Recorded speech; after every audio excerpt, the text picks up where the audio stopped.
White Rocket Entertainment podcast number 922.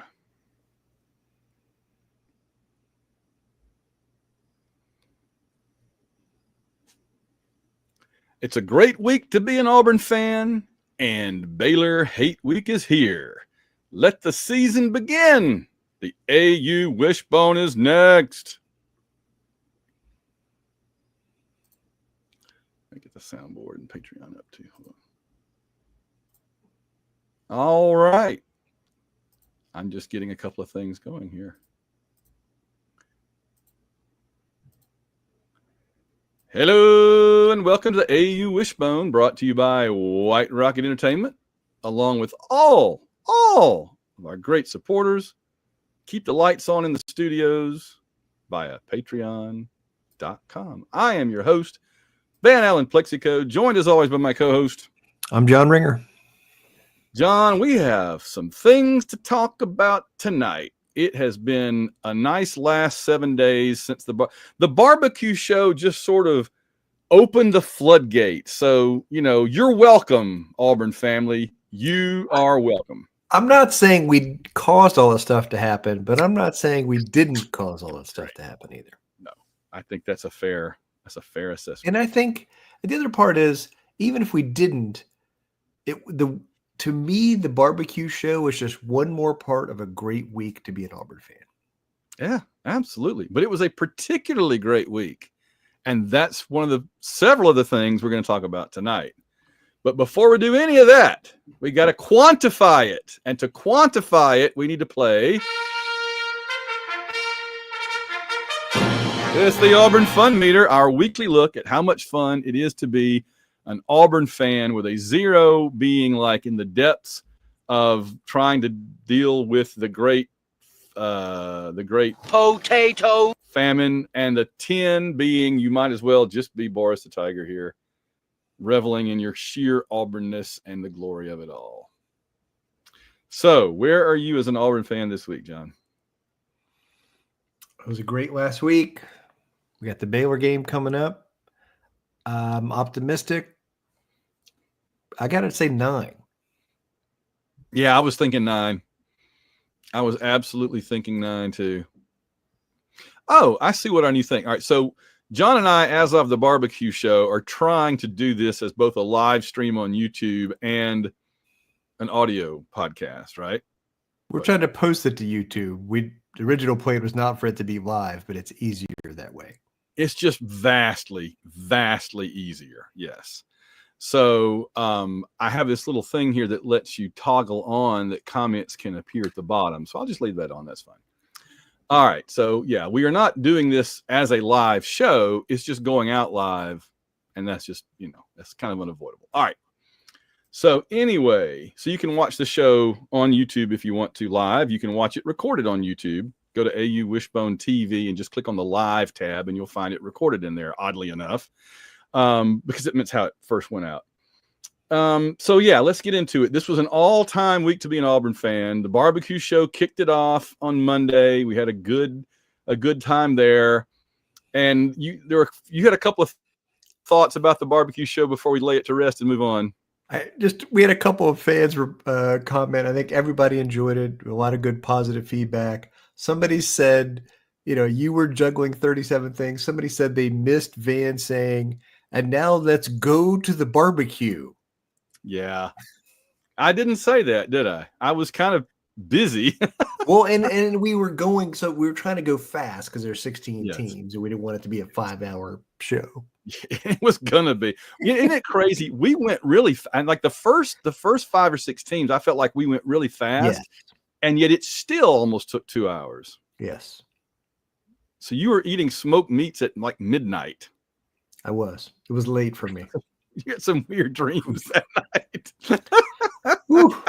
We suffer for our art, man, but it was but people enjoyed the barbecue show. I'm glad. Enjoyed the predictions, enjoyed us eating on the air. There was a lot of jokes about that too. So, and we ended up because I included Rush music, we got blocked by YouTube, but only in Russia and Belarus. So John made a note here to apologize to our listeners in Russia and Belarus for not getting to. Sorry to our diehard listeners in Russia and Belarus who didn't get to hear us because we played Rush. And listen, if you're blocking Rush, then I got nothing for you. If you didn't think Russia were the bad guys already, then now we know. Ding, ding. Yeah. All right, John, we got to get to this now. This is an announcement I have waited virtually my entire life to be able to make. And I have been walking on cloud 9. I'm not letting the haters get me down. I have been so happy. They make it better. That's true. Well, the Alabama haters make it better. The Auburn haters, I just kind of want to pat them on the head and hug them and say, it's okay. It's okay. But we can talk about that. So the announcement is that Auburn has recognized, I want to say this the right way. Auburn University has acknowledged what the NCAA and college football already knew, which is that our student athletes on the field won championships that their own university ignored. And now their university is acknowledging and recognizing their accomplishments like others have been for decades. That's what really irks me about it up until this point.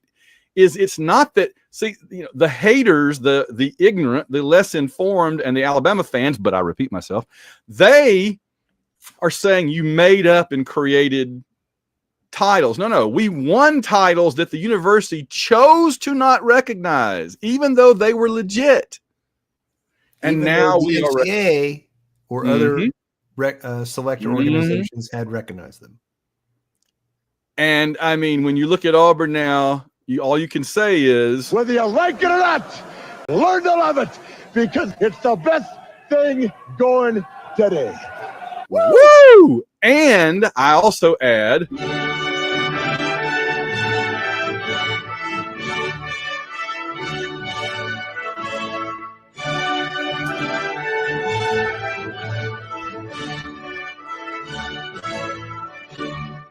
there it is. It's been a long time coming, and I just couldn't be happier about it. So how did you feel the moment you saw the news Tuesday morning or whatever that was? I couldn't believe it. I thought there's just no way. I thought it's been so long that they're just never going to do it, right? I mean, the argument had been made. Michael Scott Nicky wrote the book that laid out the case. He and another guy actually went to Auburn, sat down with Jay Jacobs and laid out the case because Michael's a lawyer. Made the case for him. Jay's like, oh, that's a very powerful argument. And then did nothing. Do you know why they did nothing? They were scared about what other people were going to say.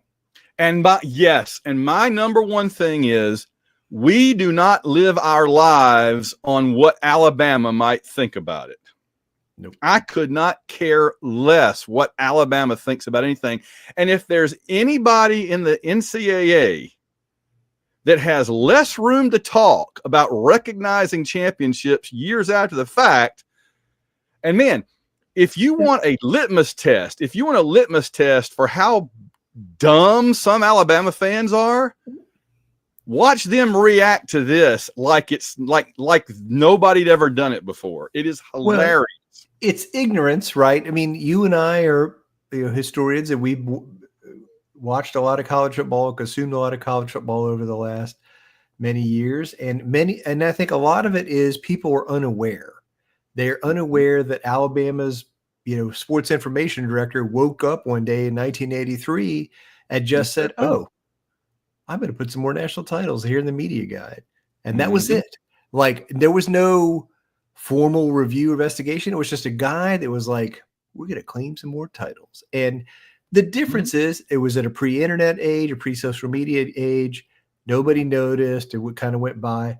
And the other part is like, people, younger fans have no perception that was even a thing that happened.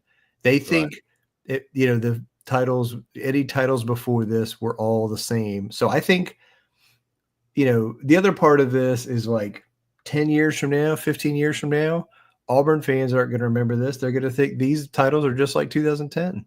Absolutely. Yeah. I said that for the first day or two, I was just so super happy.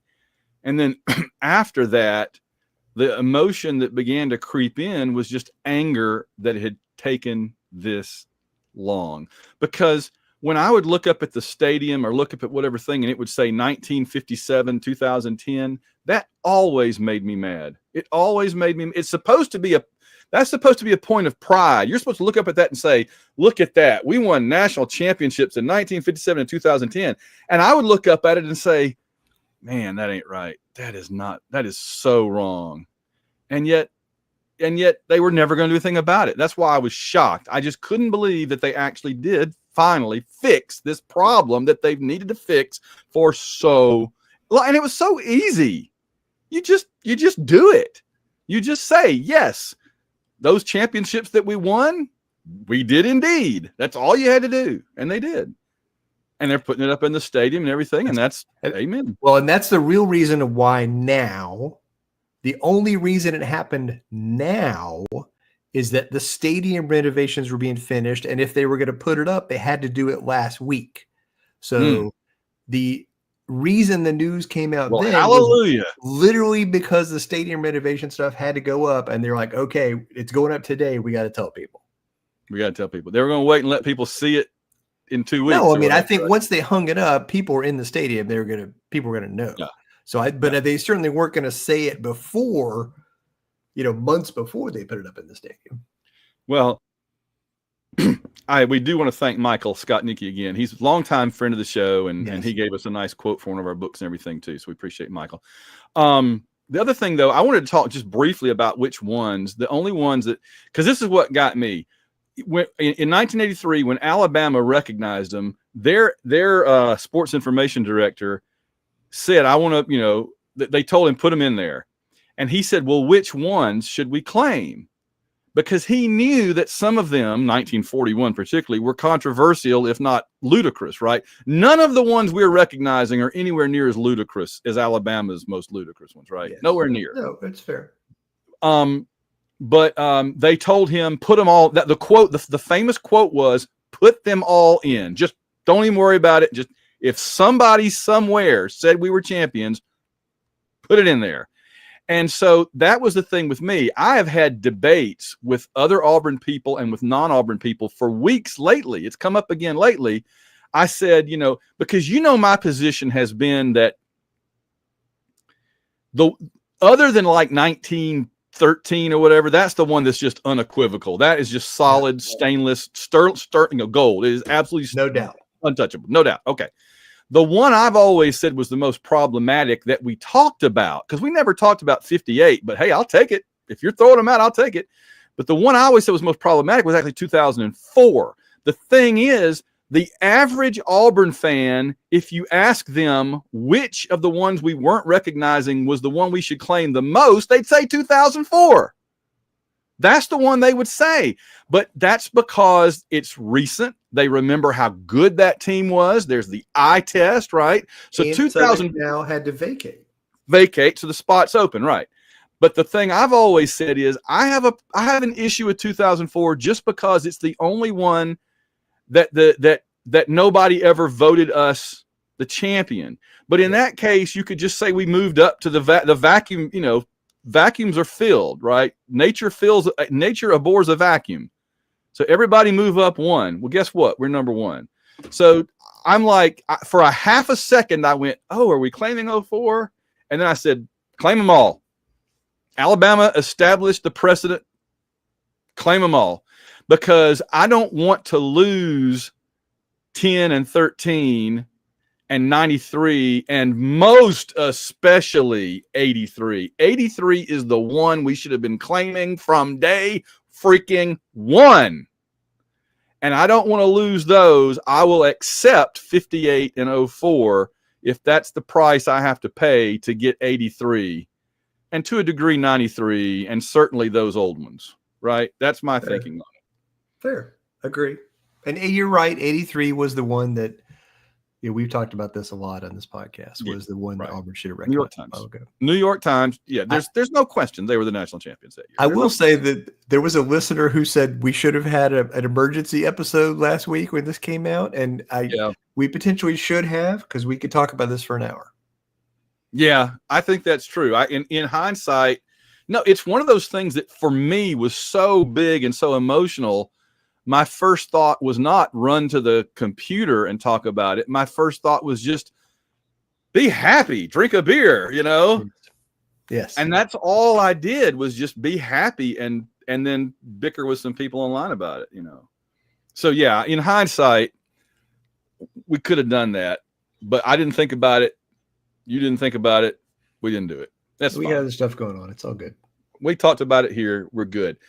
In a similar news, also, we found out Cam's jersey is being retired. Good, yes. About time. Very good. Nobody's worn it since him. Nobody should wear it.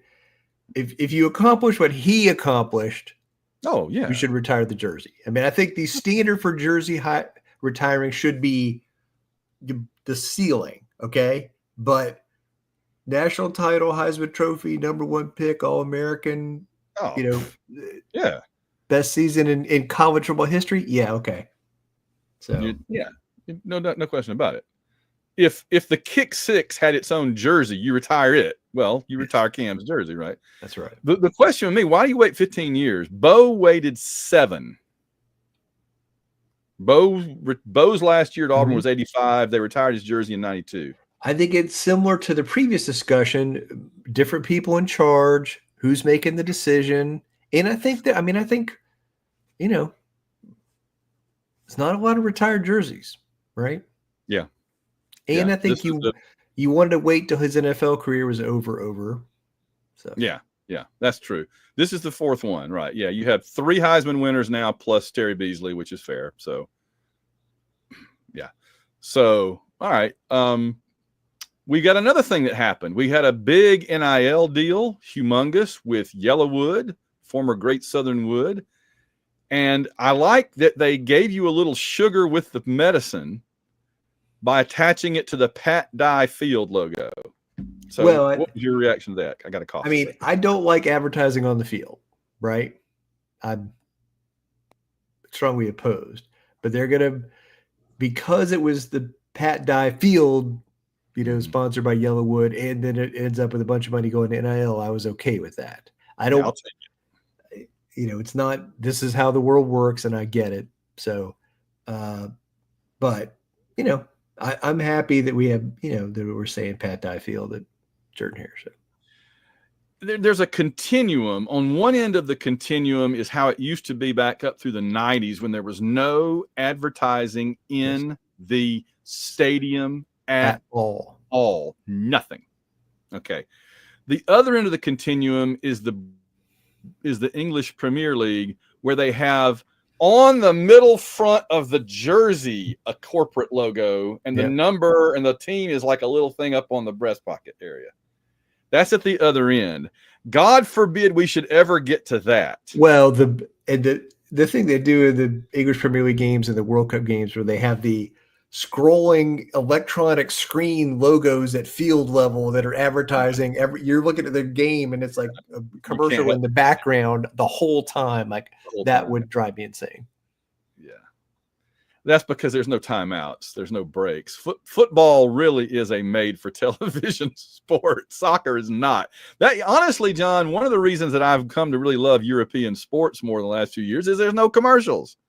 Formula One racing. Yep. And soccer, there's no commercials except, at the halftime of the soccer game, and it is glorious. I love it.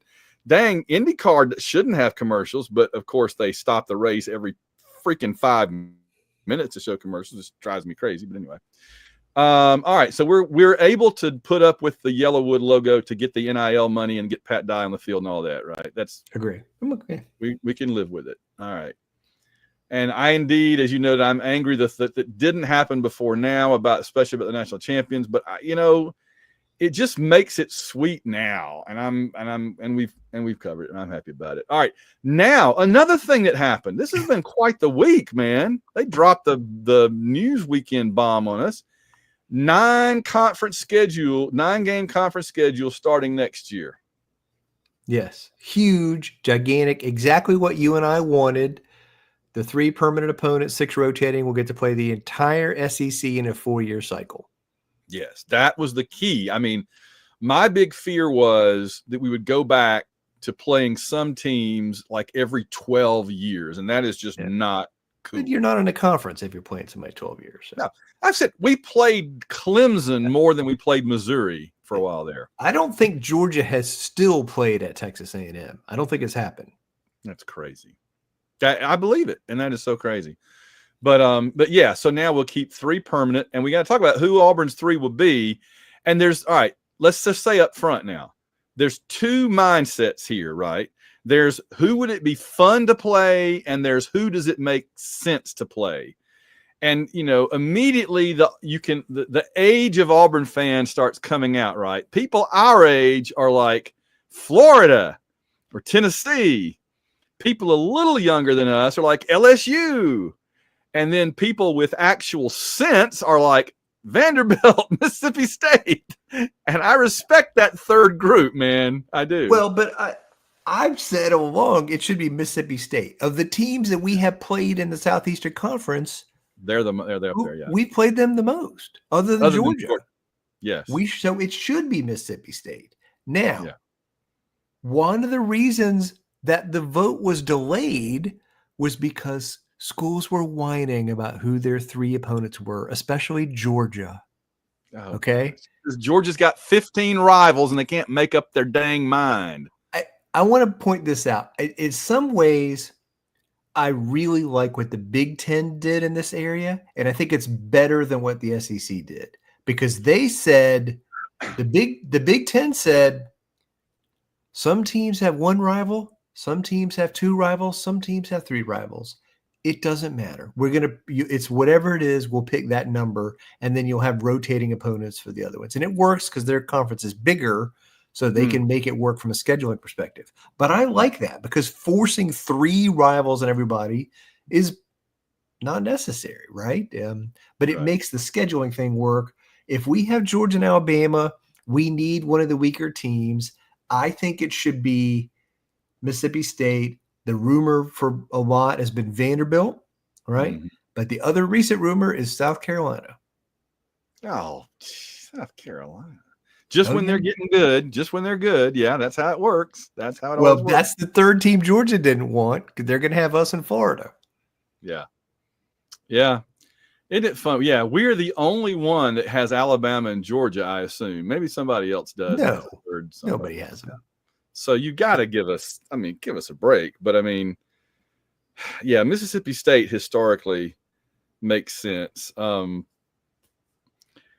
So a Georgia fan once told me Georgia's rivals, if you live in North Georgia, it's Tennessee. If you live in Atlanta, it's Georgia Tech. If you live in East Georgia, it's South Carolina. If you live in West Georgia, it's Auburn. If you live in South Georgia, it's Florida. So they got 4 compass rivals and then 1 down in the middle. So, make up your mind, Georgia. But I love the idea that LSU and Florida, my favorite faux rivalry is LSU Florida, simply because they don't like playing each other. They always fight and bicker and don't get along. They don't want to play each other. They don't have a historical rivalry. No. They keep getting stuck together and they both hate it. And I just think that's so funny. Games keep getting rescheduled because of hurricanes and they're complaining about each other and stuff. That is the most made up SEC rivalry, 100%. But I enjoy it's always a fun game, though. It's entertaining. Sure. But they both hate it. Neither one of them wants to play each other, and they keep getting stuck together, and I'm here for it. It's hilarious. All right. What else is going on? They've got the 9 games, 6-3. More money from ESPN. This is part of the deal. We talked about this a long time ago when we talked about the scheduling thing. The SEC was like, we need more money if we're going to do this. And ESPN was like, why should we give you money? You ought to do it anyway. But it was important to do this now because if we rotated next year, that we would have lost the Georgia rivalry. So this was like, it was not going to work. And so this was important to do it now. That was a big part of this for me, was making sure we could preserve that. And then the other thing, the language that was in there was a bonus kind of thing that required SEC teams to play a power conference, non-conference opponent out of conference every year. That was interesting to me because I thought if you add 9, if you go to 9, Might go down. You might swap out that power one for like Louisiana Monroe again or something. So I think this was actually a rule that the teams that have out of conference rivals put in, right? So Georgia, they didn't want to. Georgia didn't want us getting away with playing 3 cupcakes while they're having to play Tech and Florida's having to play Florida State. Yeah, ding, ding, that's ding. it. That's it. Yeah, there are schools in our conference that really, really want to play somebody out of conference. Mm-hmm.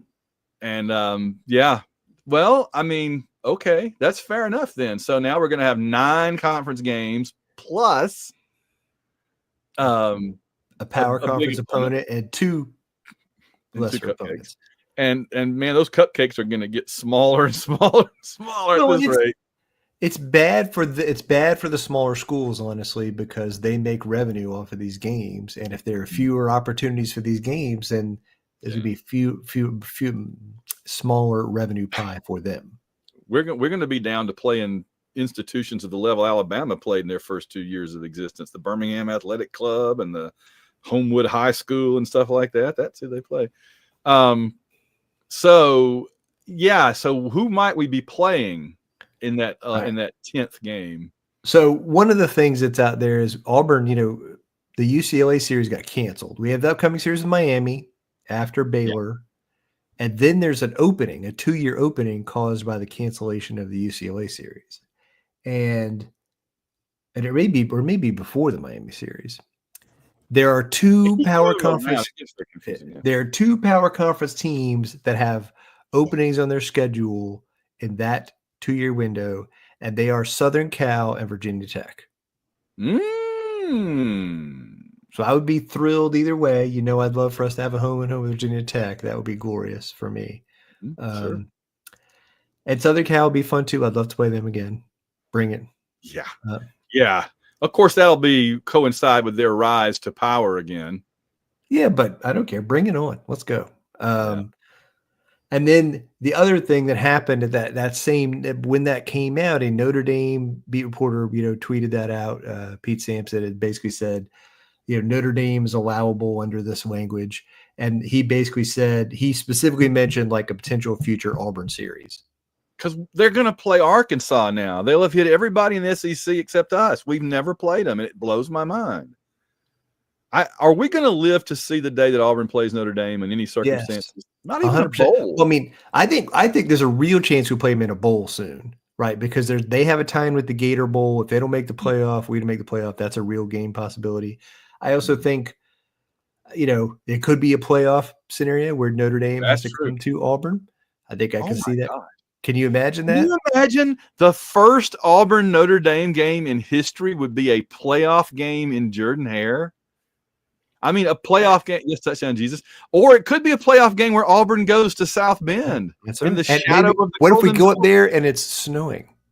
Oh my gosh. What if Auburn has to play in the snow, Van? Stir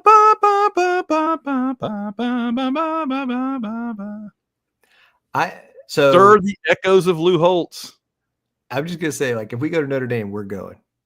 Oh my gosh, the tickets will be $1,000, and I'll just sell Mira. Yeah, she can get a 4th job. What? You're not sell me? You're not sell me. Oh. So yeah, I just like those. The idea of the extra non-conference game, and I want Auburn to keep playing good out of conference teams. So I'm excited about that. We've had some. We just don't usually tend to win them, but All right, we got and the big week's not over. I'm going to say it tells you how big of a week it is that we've gotten this far to get to our 5-star recruit. What?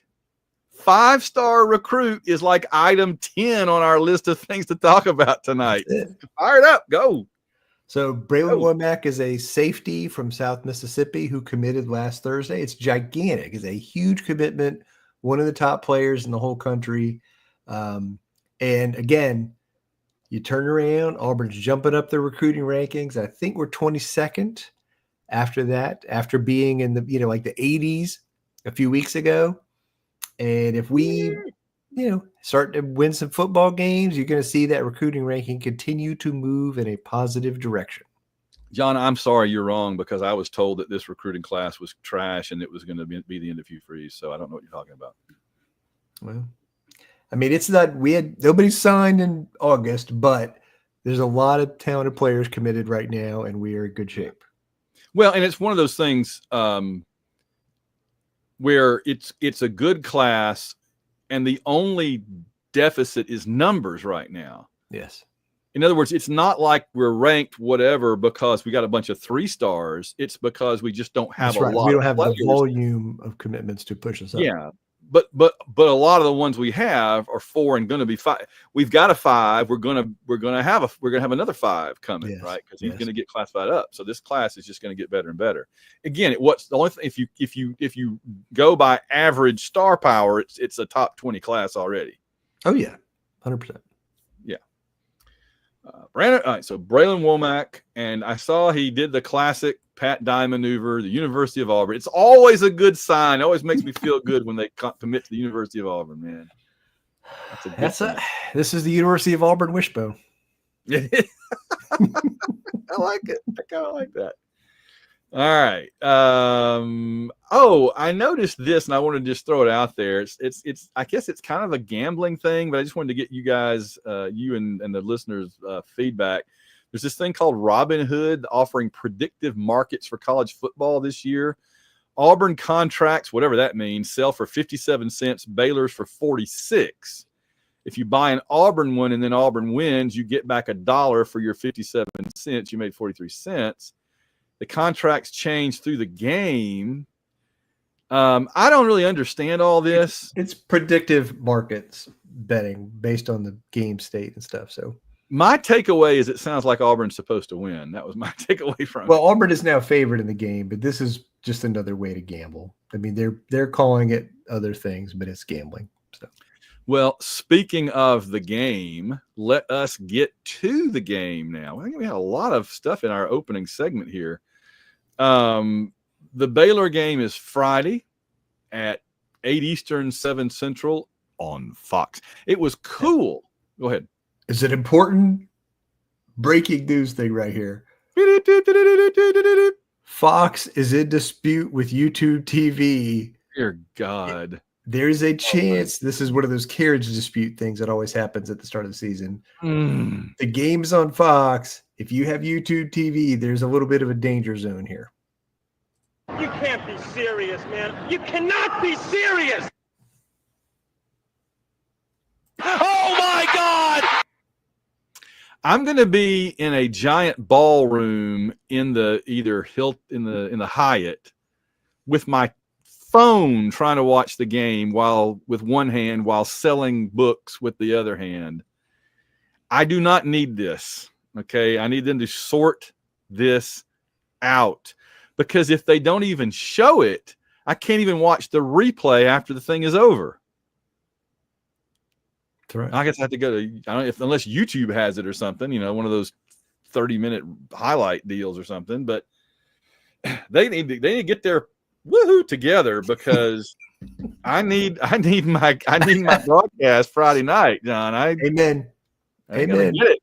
I didn't get a plane ticket to Waco. I got a plane ticket to Atlanta. I ain't going to be able to watch it live. I need to be able to see it on YouTube TV. Of course, I've got YouTube TV. Do you have YouTube TV? I do not. So you're not worried about it? No. I'm okay. Well, screw you then. I'm alerting the listeners. I want people to be informed about this. Oh, I'm informed. Yeah, you know what I'm going to end up sacrificing to do this book event? So what do I sacrifice? Everything. Well, anyway, we'll see what happens. I was just going to say, it was so weird to be watching the IndyCar race on Sunday, yesterday, as we record this, and they had a giant graphic for Auburn Baylor. I'd forgotten it was on Fox and not on ESPN or whatever. And so while ESPN is just completely ignoring the game, as they will, of course, that's fine. That's what they do. I get that. It was weird to be watching the the Iowa State Kansas State game and them not even mention Auburn. But then you watch the IndyCar race, and that's all they were advertising. Just, instead of like on ESPN, you got like this game. On Fox, it was just Auburn, Baylor, the entire screen, and it had a picture of Damari and some Baylor loser. So that was really cool. So I'm excited that it's going to be on kind of its own network. Although I do hear that RG3 is going to be one of our commentators, which seems like a slight conflict of interest. I mean, I like him as an analyst, but I don't know that I need a Baylor quarterback, do I? We've had Alabama quarterbacks be the. Yeah, that's true. So talk about Baylor a little bit, John. All right, what do you need to know? Yes. How good is Baylor? They went 8-5 last year, including a loss to LSU in a bowl game. They got hot the second half of the season. And they basically down that 7-game stretch, their offense was really good. They averaged like 40 points and 7 yards of play. But the other thing I would tell you is that was the soft, easy part of their schedule. Mm-hmm. They played a lot of bad teams in the second half, and they played a lot of good teams in the first half, and they lost to Iowa State, they lost to BYU, they lost to Colorado. And in the second half, the only team that was close with them was Houston, who has a pretty good defense. And then LSU beat them, but LSU has a bad defense. That was kind of a shootout. So that's what to think about Baylor. Before they got hot, people were like, "Oh, this is not going well." But they got this. We'll talk about it. The head coach is Dave Aranda. You remember him? He was the defensive coordinator at LSU in 19, and a couple years before that. Their quarterback is Sawyer Robinson. He's pretty good. I mean, he's a good college quarterback. He legitimately is. He may be the best quarterback in that conference. Like 255 yards a game, 28 touchdowns, 8 interceptions, 62% passing. He averages like 4 yards a carry. He can run, but he's not like a super athletic, super dangerous runner. Do you know what I'm saying? But he's a Horn-ish. Well, no, I would say like when you think like Big 12 spread quarterback, that's who I'm talking about here. Okay. Yeah. Like a guy that's like a Texas Big 12 spread quarterback. That's Sawyer Robinson. They have a really good running back named Bryson Washington, who was a true freshman last year. He averaged 6 yards a carry, had 1,000 yards and 12 touchdowns, but the good team shut him down. So against, LSU, Iowa State, BYU in particular really held him down. Teams with a winning record, he had 70 yards a game. Teams with a losing record, he had 123 yards a game. Right. Makes a big difference. It does. So their offense was really good in the stretch, but again, some of it is quality competition. Okay, I just want to add before you get to the other side. I can't stand playing against those dink and dunk quarterbacks, the ones where you get pass rush on them, they dump it off to some running back. Penn State kind of did that to us. USC kind of did it to us years ago. Clemson did it to us a couple of times. That just is so annoying when you're finally feel like you're getting success and they have one little back or one little receiver come loose and get like a 12, 15-yard gain, a first down. It just drives you crazy because you shut them down on first down, you shut them down on second down, on third down, they pull some little thing out and get a first down, and it just makes the drive keep going. I hate that. So I hope we can like put some serious licks on this guy and make him woozy and stumbling around, walking in a circle before the first half is over. All right, tell us about the other side of the ball. So despite Dave Aranda being a certified defensive genius, they're not good. They allowed 38 points a game to teams with winning record last year and 300 yards passing to those teams with a winning record, 17 touchdowns, 5 interceptions. Their defensive line isn't great. They don't get a ton of pressure. Now, I think,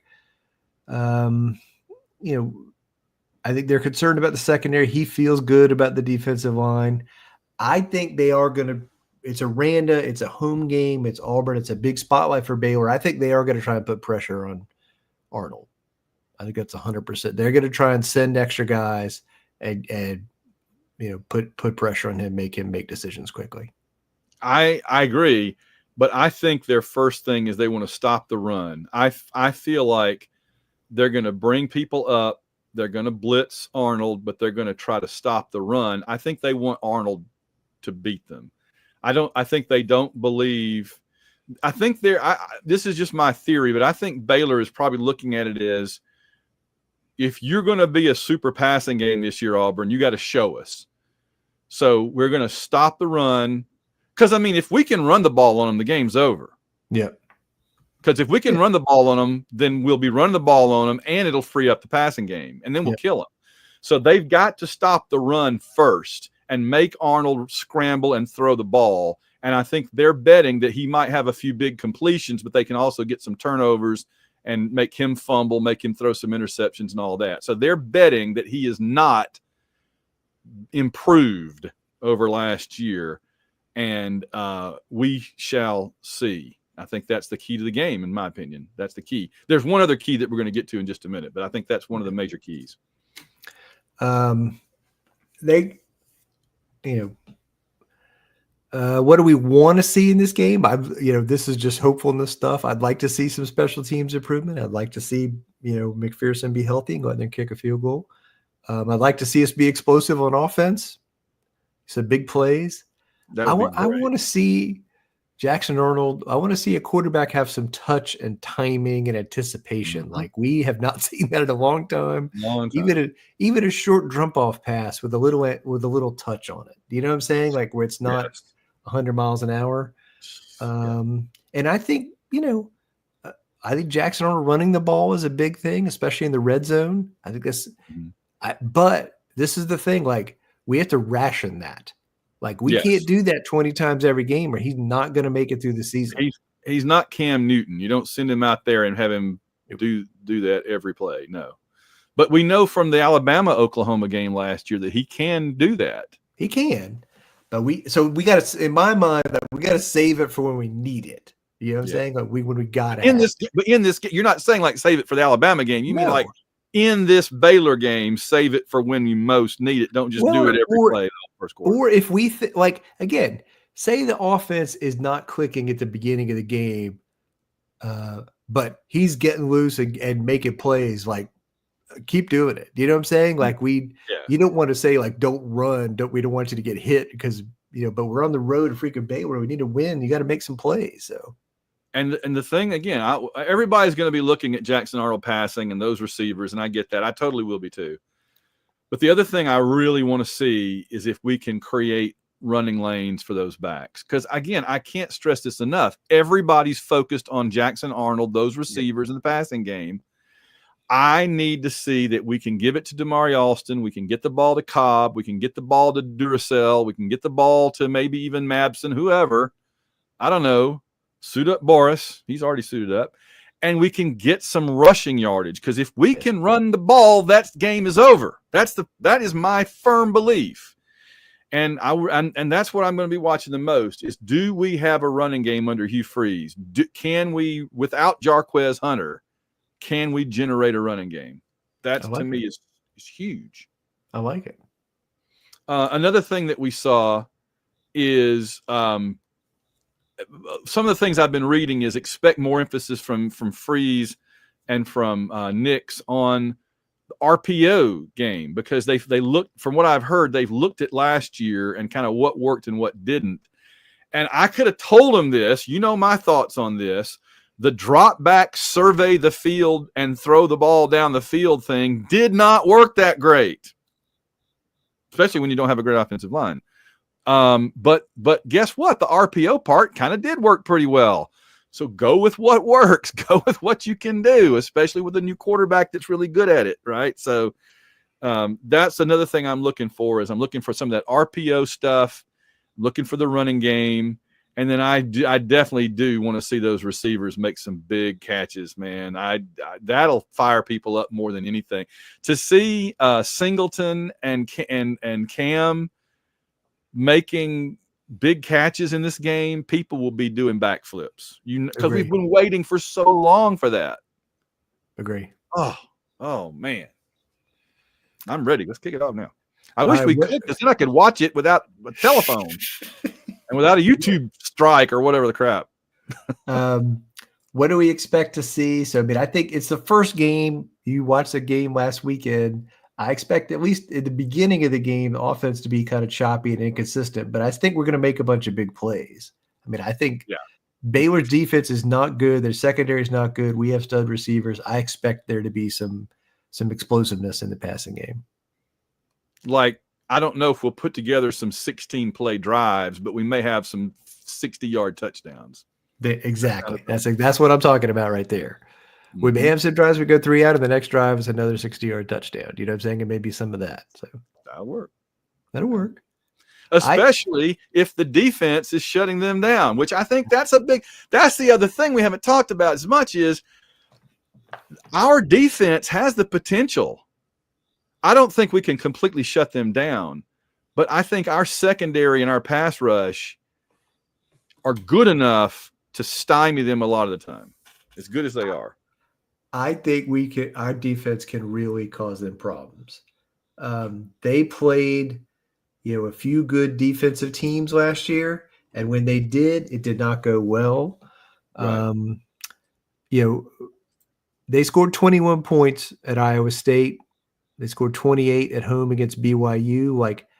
I think probably 21, 24 points is what they're going to do against our defense. So we just needed to score more than that on offense. So. Yeah, that's exactly. It's not going to – I don't think it's going to – I may be completely wrong, but I don't think it's going to be that high scoring of a game. In fact, you and I have our score predictions coming up here. Sorry, I'm trying to get the Patreon thing up, and there we go. I'm very slow with that. So, yeah, I think let's say, are we to the scores yet, or where are we on your? Yeah. I think our defense is going to cause Baylor some real problems. I think we're very fast on defense. I think our secondary is good. I think they're not going to have a lot of open guys and open easy passes like they're used to. And I think we can stop this running back. So I think we're going to try and take him away, like you're talking about them doing to us. And I think we're trying to take him away, and I think that's going to make them one-dimensional, and then we're going to have the secondary kind of sitting on their receivers. So I think we can hold them down, but I think we're going to struggle a little bit because it's the first game, new quarterback, a lot of new players. Yes. So that's why I had the score I do. You want to give yours? And we're only off by 1 point. No, I think 24-20 Auburn. I said 23-20 Auburn, and that's because instead of – you have like 3 touchdowns and a field goal – I've got 2 touchdowns and 3 field goals because I think having McPherson back kicking is going to be the key, hidden ingredient. I think that makes a lot of sense. We kicked a lot of field goals, moving the ball, getting into red zone and stuff. So I think I like it. All right. So in either case, it's going to be a close, I think, low scoring, at least for a while, until the teams kind of get their footing under them. So, but I think that having a kicker that can kick the dang ball is going to make the difference in this game. It's huge. And with the running back situation now where we're trying to break in a whole new, break in a new starter and all that, I can see some red zone issues where we get stuck on like the 20 and have to bring out McPherson several times to knock it through. So I also, in every game this year, I want one play out of the defense or special teams that helps the offense and gives them a short field. One play, maybe a big return by Singleton or Pleasant, big turnover by the defense. I want one play per game that sets the offense up, gives them an easy path. And that's a fair request. All right, what are we doing with the pick'em thing?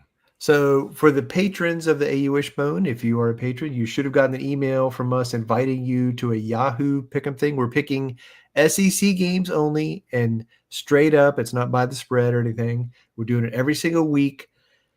And the winner at the end of the season, will be the champion. We'll have eternal glory as we do in our other competitions in the show. So you compete against Van and I and Boris, Jared, and others. So bring it on. Let us see what you got. No one dares to defeat the great Boris. One of the things that you get to do if you win one of our contests is you get to put it in your name of your patron thing, and then you get to advertise it. People do that. If you did not get the invite, please email us at auwishbone@gmail.com. So I should have it if already, you're a patron. Right? And I should have it, and I should be able to go in there and pick the game and all. All right, but if If you're a patron, you didn't get it, send a message to auwishbone@gmail.com. There you go. All right, quick update on the book. All they did was win. I just want to say that all of our signed copies that people got through the early Kickstarter release have been sent out, with the exception of now just 4. We're down to four copies that I do not have addresses for. These are people that sent us money but didn't give their address. And you give the address. They're waiting for you to drive by with their book. No, I've always said that's the thing that drives me crazy when that happens on Kickstarter, when people don't respond to the survey. And so I don't have the answer, is they're going to sit back going, them boys ripped me off. They took my money, didn't give me anything. I'm like, I'm trying to give you your book, but I don't know where to send it. I need addresses. So 4 people left out of like 110. So, but all the others are shipped out. I've got a thing, looks like CVS's cash register exploded with receipts. If you know what I mean, those great long receipts. I got a whole raft of them now. So they've all shipped out. And I haven't had anybody complain yet in terms of like the shipping. I think that I got these really cool padded mailers that hold books really nice, secure. I wish Amazon would use them. But they hold books really nice, secure, and snug, and they have bubbles all around. And that's for people that ordered a bunch of books, I used a box, like a cardboard box full of a bunch of paper. I'm very good at packing things to sell. I do a lot of eBay and do a lot of Kickstarter and Patreon and all. I pack stuff good, but I think everybody's book's been arriving in good condition. So good. Then I'll get a book from Amazon and it's like a plastic bag, just bouncing around a plastic bag, and I'm just like, oh gosh, if I sent something like that out, I'd be ashamed of myself. So all right, so yeah, there's 4 people left, and everybody will have the book. And if you haven't got your book yet, it should be on the way. And if you still hadn't got it, let me know, and we'll try to investigate. Now we got to thank the patrons. Again, I'm still getting over this recurring bronchitis thing, and I got to stay healthy for Dragon Con in 2 days. I'm leaving in 2 days, John. I'm so excited. 2 days from now, boots on the ground in Atlanta, the Geek Mecca. I'm so excited. Flying Wednesday, leave on Monday. It's a 5-day glorious weekend. It's so good. It's so funny. People were checking into the hotels like over last weekend. I'm like, this weekend is the new next weekend. You know, we say Wednesday is the new Thursday, Thursday is the new Friday at Dragon Con, and it's become like a 5-day thing now. It's insane. All right, let me see if I can get through this without killing my voice. Here, we have no commercials, and we intend to remain commercial free forever, as long as you folks are willing to do your part and support us through patreon.com. Here are the folks. One of the things that you get is we thank you on the air. Here are the fine folks who are currently doing their part to keep the AU Wishbone commercial free and on the air. They include the great Samuel Salvatore, who knows that in just, Monday, Tuesday, Wednesday, in just less than 4 days, tonight's forecast, a freeze is coming. And not long after that, we get some pearl white snow. We've got Ben Spooner, who always reminds us that the thought of losing to Baylor would be blasphemy. Amen. Carl Von Drunker, Chris and Clinton Stewart, Logan Chilton, who reminds us, what do you sacrifice to be an Auburn fan? Well, up until this past week, when we didn't have to sacrifice anymore because we got 7 more national championships. Oh, hold on a second, Logan. Let me point something out, John. 9 is the new 2, right? We went from 2 national championships to 9. Yeah. 9 is the new 2. What did Deuce Knight do with his jersey number? He's wearing 22. Now he went from 2 to 9. Well, he was never wearing 2. He was wearing 22. Well, I know. In high school. Oh, right. I got it. But I'm saying when he came to Auburn, he didn't get 2. He changed to 9. So not only is 2 the new 9, but we have a player whose 9 is the new 2. I thought that was kind of cool. Call me crazy. Cool. Whatever. In any case, moving along. Logan asks us, what do we sacrifice to be an Auburn fan? So what do I sacrifice? Exactly. Well, everything. Exactly. Mark Brown is excited. Let's go bear hunting. Amen. Ann Pridgeon, Bradley Blackman, cautiously excited for the season. War Eagle from South Arkansas. David WDE Salmons Esquire. By the way, I see a lot of these names are folks that bought those books. I hope you guys really like the book. Earl Ricks, Eric Morgan, Gary Grant, aka UFN at KSC, and Auburn Intramural Championship League softball champion spring quarter 1986 and spring 87. Cool. That's when we were there, more or less. Harry Zager, Matt Flowers, Michael Kirshner, Phil Amthor. Man, what did Alabama fans say when they found out about our 9 national championships? No,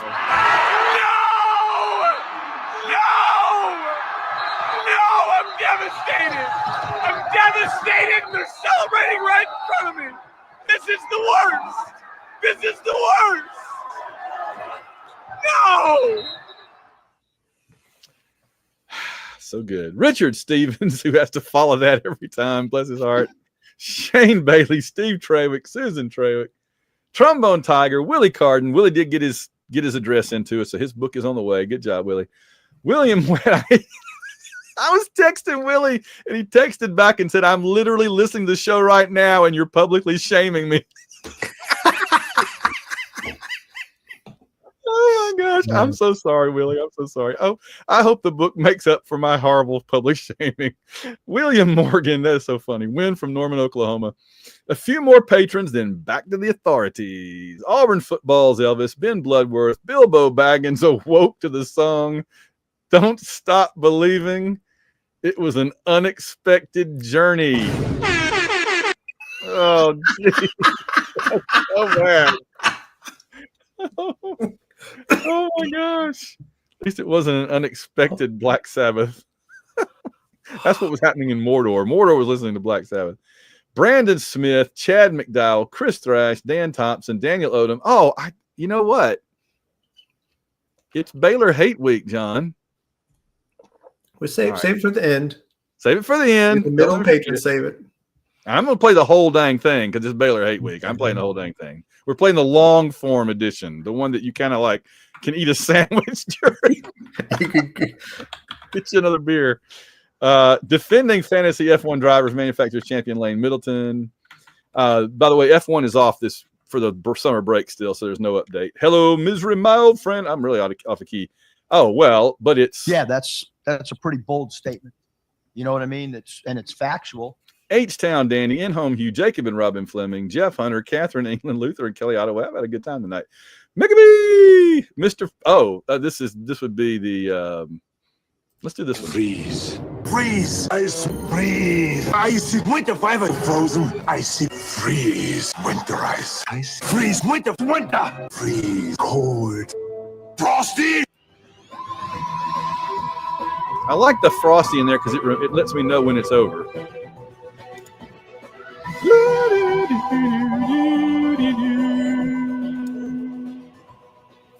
No one fights like Gaston. Of course, our football players don't wear glasses because it's a contact sport. I'll go rhythm and blues. Reynolds Wolf, Rhodesian Mudflap. Clicking to the next page. Rich Reimer, Rusty O, and Steve Harlan, Theodore Gary. There's a reason for sunshining sky. And there's a reason why I'm feeling so high. Must be the season. Well, okay, I agree. Todd Robinson, Wade Ward, War Eagle always, WD Richie, it's football week. Woo! Amen. Wes Atkinson, Winston Body, Woody the Jag, the official 2024 Bowl Mania champion. There you go. So you can slap those things in there. Put some bling on your name. ABB, Antoine Morris, Auburn Blue, Blake Heron, our very own third host, Horace the Tiger. What? Cato the Barner says Hugh Freeze prefers the Kingdom of Heaven theatrical release. Wow. Cato, that's mean-spirited. Wow. You come off the top rope with that one. That's rough. Wow. Wow, man. You know what Baylor says when they look at Friday night? We do not want it, and we may not win it. That's right. You may not. Charles Mooney, Construction Tiger, David D, David Simpson, Dr. Crackham. I try to take I tried to take Van's class again, but he told me, "You have failed me for the last time." Sounds like one of my students.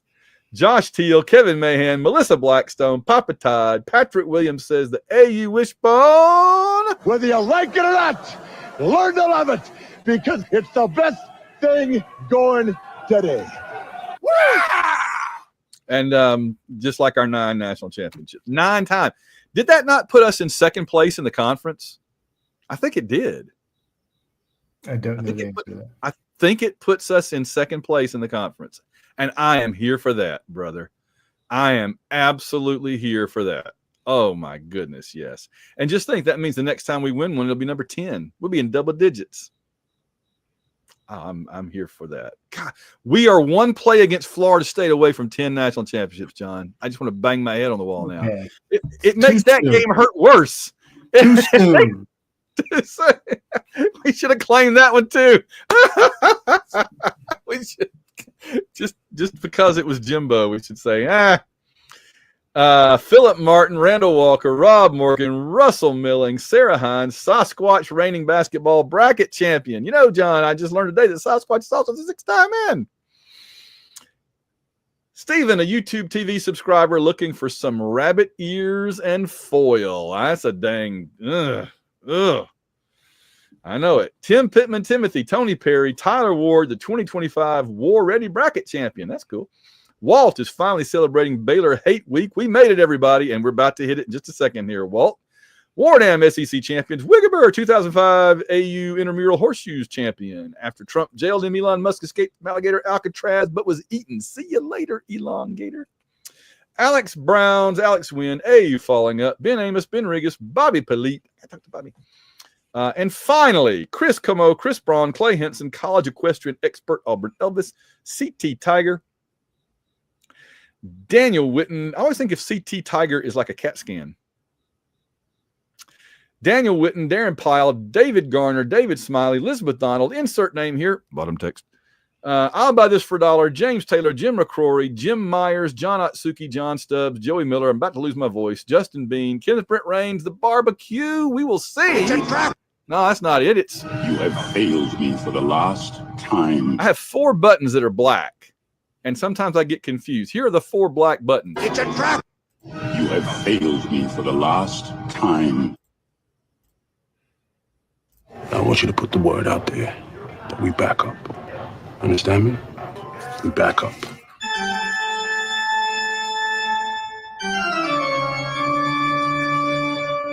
That's my 4 buttons, so I get confused sometimes. Auburn Dead for Life. Mark Squire, MVP captivating Kathy Bright. And Kathy, thank you. She's bringing me, I think, my books and my banners for Dragon Con, so she's awesome. New York Tiger, Paul Bankson, Peter Wang, Rich Hammett, Royce Alvarez, Russell Souther, Ruth, and Darren Sutherland. Sometimes we see Ruth and Darren at Dragon Con. That'll be cool. Spanky, being at the bottom of this list is like being on the 11 a.m. Jefferson Pilot time slot of death.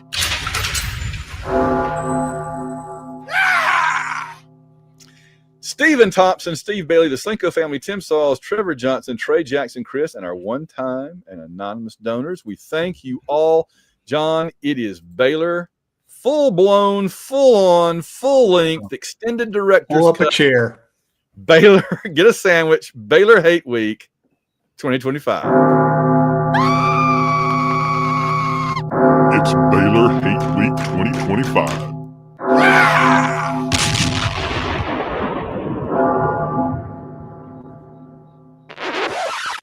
You are f***ing mine. Auburn. You're mine. Don't that hurt? I bet it don't hurt as bad as this. Daddy, be careful. They're a Big 12 team. Sir, you should consider that. I don't want to consider it. And you go get in the truck. Your Friday night's over. Walker White. Teddy, Get in the truck. call me tomorrow. No, don't you dare call her tomorrow. Because of you, Baylor. I've got lawyers up my so far they can see out of my mouth. Not to mention the sheriff. And the SEC and the NCAA. You just put a giant bullseye on this place. You're the one with the problem, bud. I'm not the one with the problem. See, the SEC has a satellite above this field now, just waiting to see what kind of stupid you pull next. And then you coming out here trying to shake me down has zero effect on the multi-billion-dollar, multinational SEC teams that own and run this. They don't care. See, this is why we don't want you here. You know, I got a boss too, and he lost millions on. our conference TV deal. He wants it back. Oh, hell, they will. They'll care so much that the 1st Cavalry Division of the United States Army will come out here and start playing war games inside a month. You don't know who you're with. Baylor. So why don't you just take your licks like a Mountain West team. Matter of fact, I got a good idea. How's this? How about you join a real conference? There's just so much there. How about that? There was just so much there. I know it's way too long. I know, but I'm just like, I can't cut any of that. I fell in love with this, with the script. I'm not gonna put any pressure on you, but after Baylor, we got Ball State Hate Week on Tuesday. Okay, so yeah, I'm gonna come back. Be the opposite of the game. Baylor one. It's gonna be like 3 3 seconds of explosions. That's it. Yeah, something about jars, and then we'll be done. But that again, that's from Landman with Billy Bob Thornton, and that show is so entertaining. It's so much fun. It's just him. It's him talking like that to people for an hour every episode, and so it just fit Baylor so perfectly. I had to do it. So, all right, we thanked the patrons. We did that. Do we have a guess the game? I don't think we do have a guess the game. If Jared sent me, well, we're running anyway. I'll save it. If Jared sent it, I haven't saved it, and I apologize to Jared. But Jared, that's all right. Just sit back and relax. You don't have to be frantic. We'll save it for next time. And we don't have a worth coaches. So let's just go straight into. Thank you. Order. Questions to the Prime Minister. It's time for listener questions. Dun, dun, dun, on the AU Wishbone podcast. What we got? And I'm going to look and just see if Jared sent one I just missed. All right. First question's from Jeff Hunter, who says, Van, with your background in history and political science, what current or past world leaders correlate to current SEC head coaches and current or past Auburn coaches? Oh, my gosh. I know. That's a tough question. I need some time to think about that one. Yeah, could you forward that one to me, like to my email or something? And instead of actually doing work tomorrow, I'll have something fun to do. Okay. Van's going to be sitting in his office doing this tomorrow. I am 100%. And we'll talk about it next time. Great question. All right. But yeah, off the top of my head, it wouldn't be very good. So. All right, next is Wade Ward sent a question about the Baylor game. He says, I live in Texas, north of Fort Worth, and I have tickets to all of Auburn games in the area, Baylor, Oklahoma, A&M, and Arkansas. I briefly looked online and couldn't find the number of tickets that Auburn had to sell. McLean Stadium seats a little over 45,000. Wow. So Auburn fans show up like they did in California. It could negate any home field advantage. Wow. I was wondering what your thoughts were regarding the number of Auburn fans planning to make the trip to Baylor. Auburn fans really seem to travel to new opponent venues, but with Auburn playing in Oklahoma in a few weeks, I'm guessing many fans will split the road game they attend. War Eagle Wade. Yeah, some good observations there. I'll put it this way. Well, see, it was never a thing for me because I knew I couldn't go to this game. Yeah. But if you had told me, if there was no Dragon Con and you said you can go to Baylor or Oklahoma, I probably would have, I think I would have said Oklahoma. Yeah. But I think he makes a good point. I think Auburn fans are going to find a way to get tickets. And they're, even if there's 45,000 people in the stadium, it might be like 30,000 Baylor fans and 15,000 Auburn fans or something. So that'd be right. That'd be so good. Yeah. Yeah. What did you think about the crowd at the Ireland game? The Iowa, the Farmageddon on the Emerald Isle. That was it's die hard. You're spending that much money to go to a game over there. It looked fun. Mm-hmm. Yeah, it was interesting because it was like a third. I think it was a third Iowa State, a third Kansas State, and a third like random Irish people just checking it out. You were just happy when they punted. Oh, a kick! Yay! Next email is from Rusty Owens, and the subject line is season predictions. And he says, good afternoon. This is okay. We didn't read emails on the barbecue show, so he sent this last week. He said, good afternoon, gentlemen. I know that tonight is the barbecue episode in which you allow the barbecue to speak to you and share its wisdom regarding the season to come. Nevertheless, I have a question for you. Every report coming out of fall camp is the defense is dominating while the offense is struggling.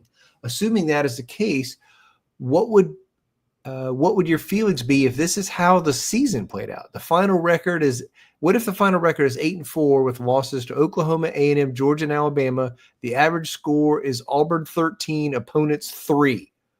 Would you be okay with keeping the offensive head coach who did generate offenses winning ugly? For reference, during the Pat Dye era,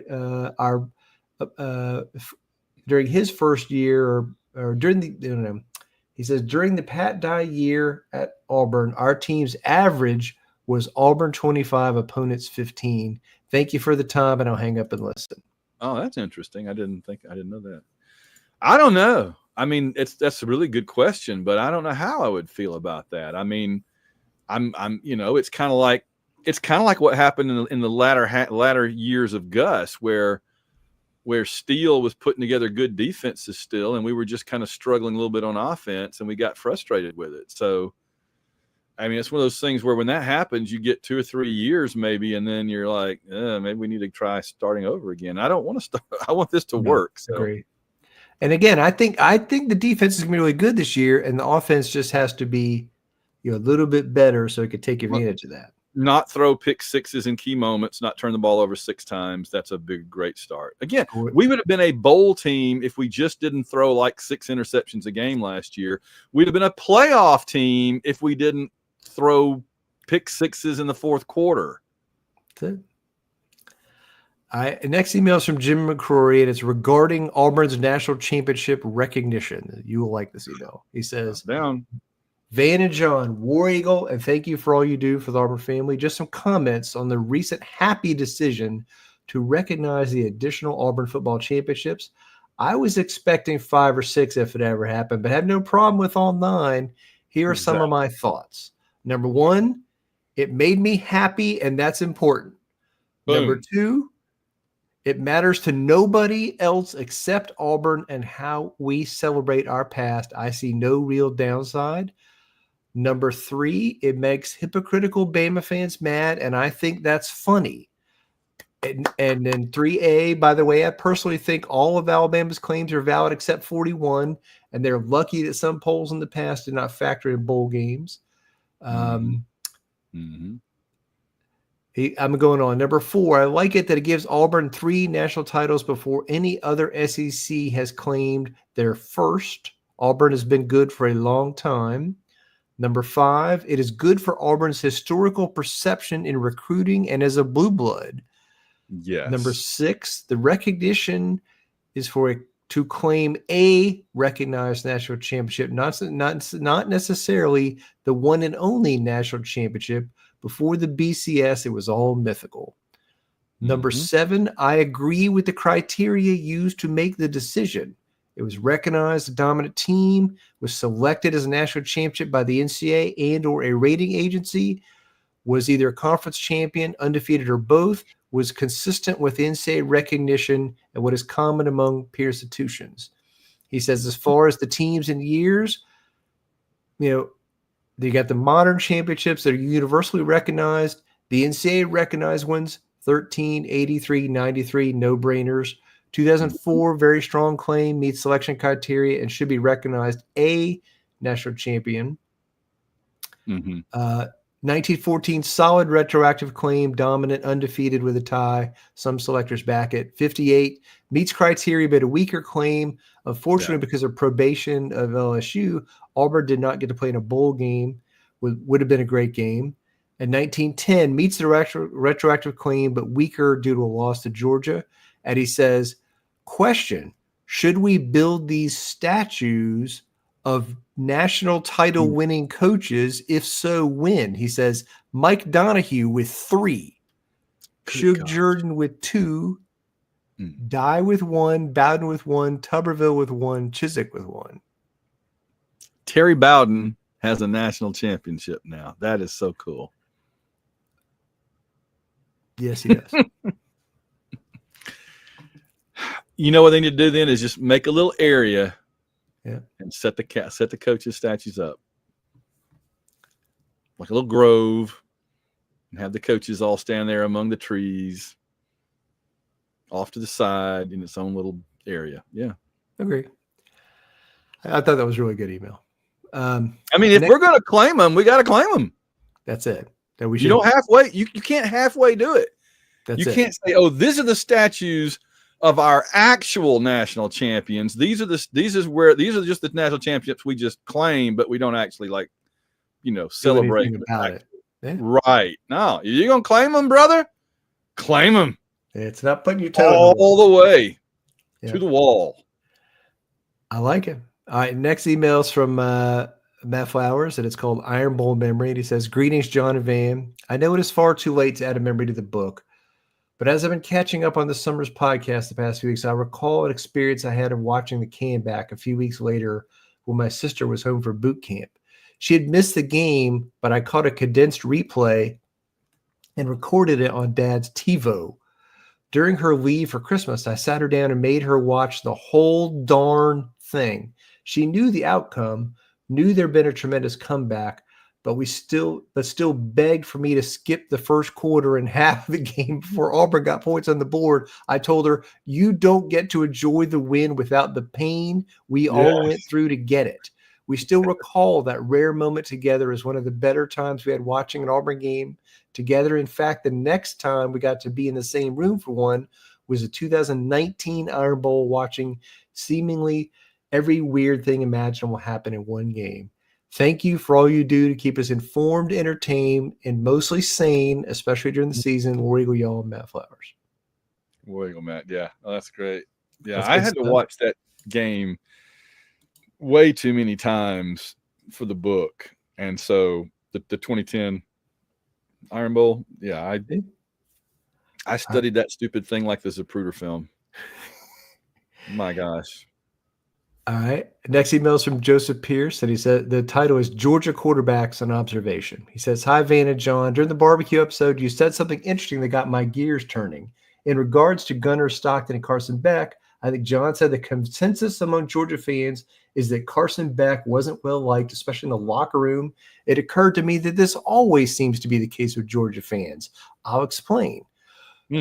Barring two QBs, Stafford and Aaron Murray," he calls him Frat Stafford and currently still eligible Aaron Murray, UGA fans are always looking forward to their next QB as the savior of the program. It seems like they're always willing to throw out the trash of the last season's quarterback. Stafford was at Georgia from 06 to 08, where he was great.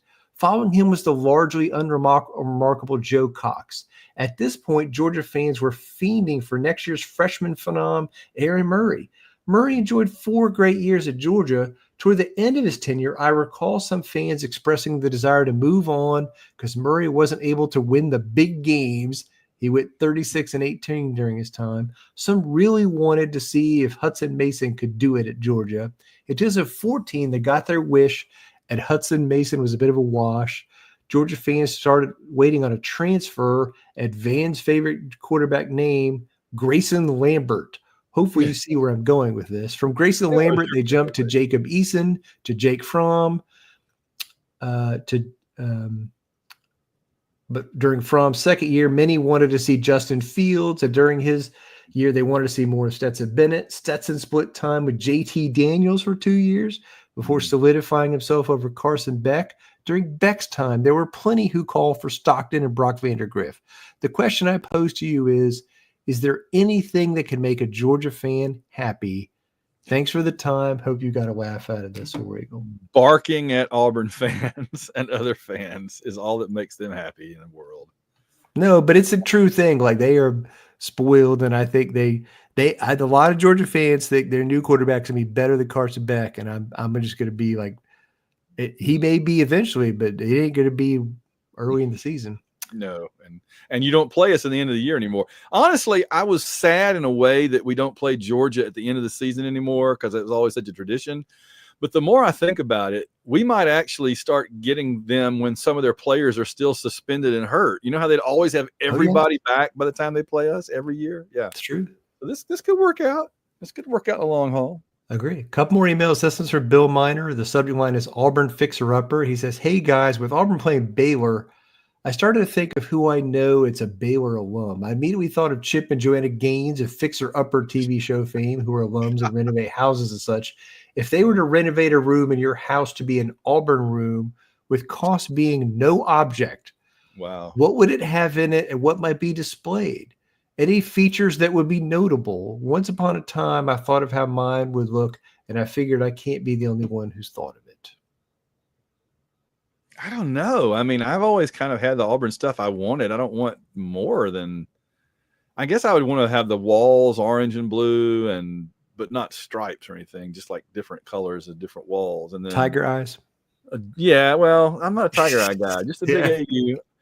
I want as big of a screen as possible to watch the games on, a great sound system, and maybe like some chairs with places to put food and snacks and drinks and stuff in the arms of them or something. How about like framed famous moments from Auburn history or jersey or something? Yeah, that would be good. Yeah, absolutely. I'd reframe my tickets to the 2010 to the Oregon National Championship game. Put them in a nicer frame. No, but like part of the scenario here is money's no object. You could have a Cam jersey and a Bo jersey. Yeah. Oh yeah, a Damian Craig jersey. I've forgiven him now for his weird things he's done. Yeah, that would be awesome.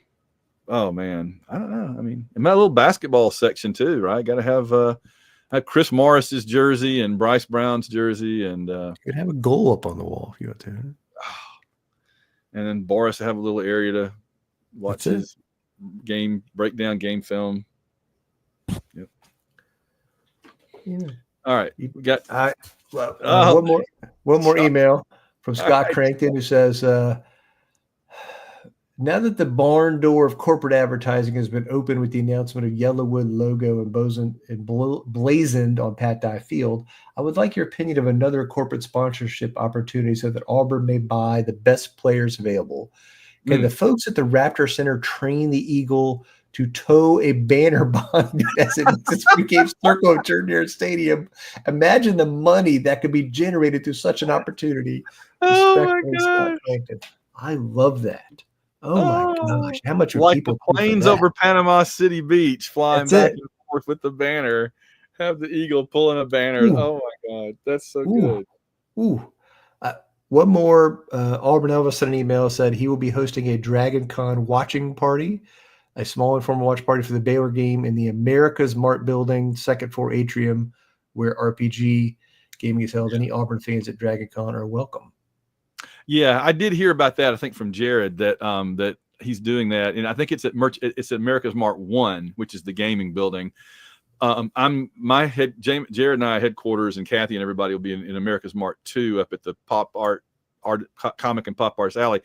But I'm going to have to miss Auburn Elvis's thing because I have an event I have a panel from 7 to 8, and then from 8 to midnight I'm in a book event and a live bar and book event in a ballroom in the Hyatt. So that's why I'm going to be watching the game, hopefully on my phone, and I'm not going to be able to go. But I know they're going to have a good time. I hope Jared and Kathy and everybody get to go over there and have a good time.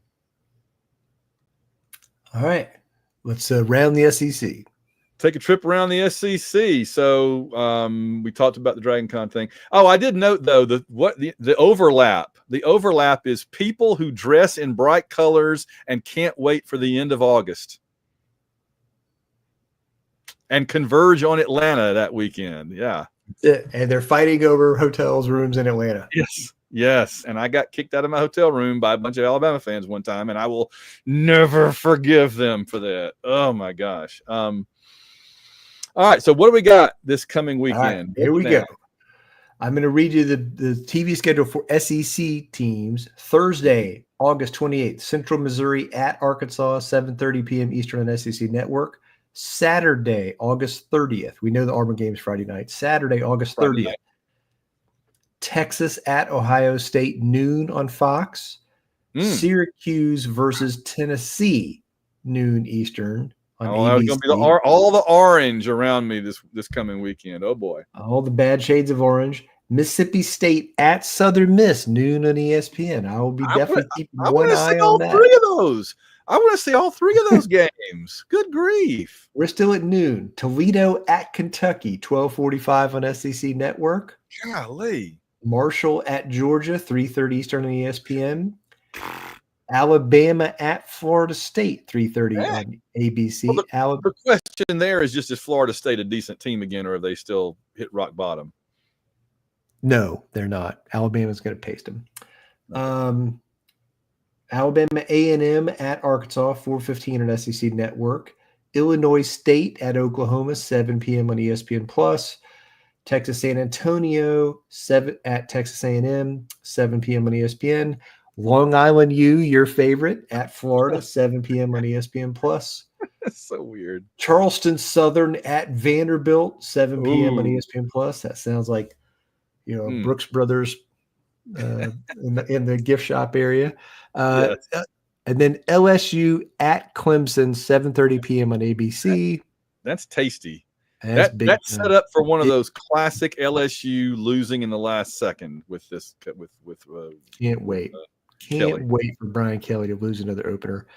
Georgia State at Ole Miss at 7:45 on SEC Network. And then on Sunday. The afternoon game is Virginia Tech, South Carolina in Atlanta. More orange and a little garnet. At 3:30 Eastern time. And then my out-of-conference picks, the Sunday night game is Notre Dame at Miami, 7:30 on ABC. That's a big-time game, too. Catholics versus convicts. That's it. Catholics versus convicts. And then Monday night is actually TCU at North Carolina. We get to see the Bill Belichick inaugural game.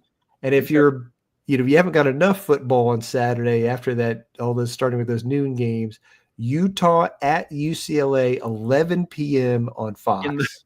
In the Big Ten after midnight. Well, this is a Big 12 at Big 10 after midnight game.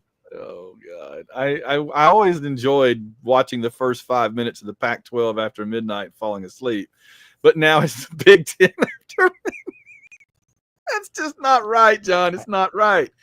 But all right. So here's what I need to know. I'm going to be surrounded by Tennessee, which God help me right there. Syracuse. Oh, I got a few tasty words for them. I remember 87. Virginia Tech and South Carolina fans. Which of those four are going to be the worst to deal with? Tennessee? It's got to be Tennessee. Oh, Tennessee. Yeah. Although South Carolina thinks they're hot snuff now. That's the Beamer. That's the Beamer Bowl. It's Shane Beamer against Virginia Tech. Ooh. South Carolina fans thought they were big stuff when they were going 3-9 years ago. LSU has the copyright on weird fans, but South Carolina fans, I just gotta tell you, they ain't quite right. They act like they're something when they haven't ever been anything. I just can't quite put my finger on it, right? I mean, South Carolina acts like they're Alabama and Clemson is Auburn. When Clemson's winning national championships, they still act like that. What is in their mind at South Carolina that they think that they have room to talk to anybody? They're Kentucky with a chicken. Well, man, they were almost in the discussion for the playoff. Yeah. They were almost good enough to be talked about as a potential playoff team. Almost talked about. That's it. All right, gang. So if you're going to be in Atlanta, come by Dragon Con. I'll be at the America's Mark II on the 4th floor. They have a map. You can find me easily, or just cruise around. You'll see me and Jared and Kathy and the whole crowd, and Alan. Alan will be there too. It's going to be fun. And then we'll be watching some football. I can't wait. Very excited about the start of college football. But you know what I'm really excited about, Van? What is that? I hate Baylor. Oh, my goodness, Baylor. It's Baylor Hate Week 2025.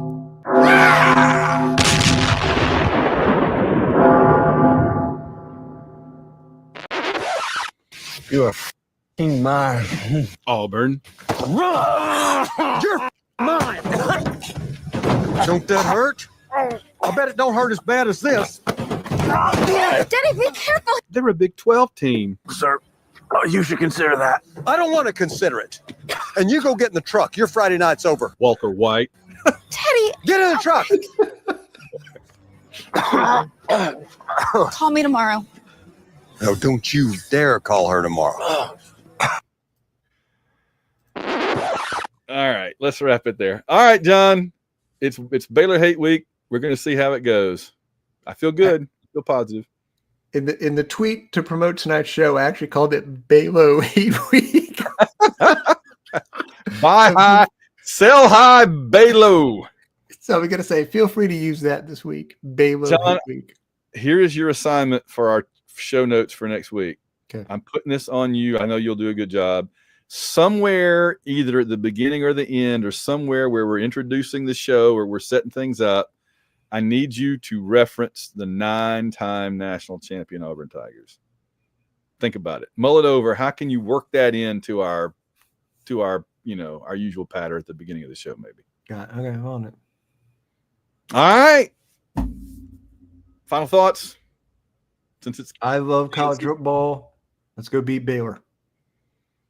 War Damn Eagle. War Our Eagle. time is up. We thank you for yours. War Eagle, John. War Eagle, man.